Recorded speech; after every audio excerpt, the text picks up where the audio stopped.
গোপন সংবাদের ভিত্তিতে আমরা জানতে পারি যে চাঁদপুর জেলার সদর মডেল থানাধীন ওয়ারলেস বাজার মোড়ের পাশে একটি আবাসিক মেসে কয়েকজন ডাকাত দল অবস্থান করছে এবং ডাকাতির প্রস্তুতি গ্রহণ করেছে।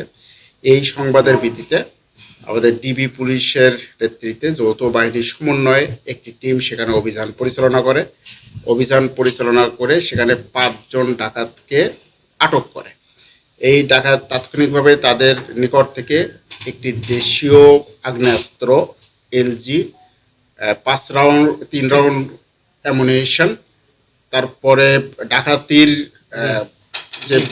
ডাকাতি কাজে ব্যবহৃত বিভিন্ন ধরনের সরঞ্জামাদি এবং একটি পিকআপ ভ্যান জব্দ করে।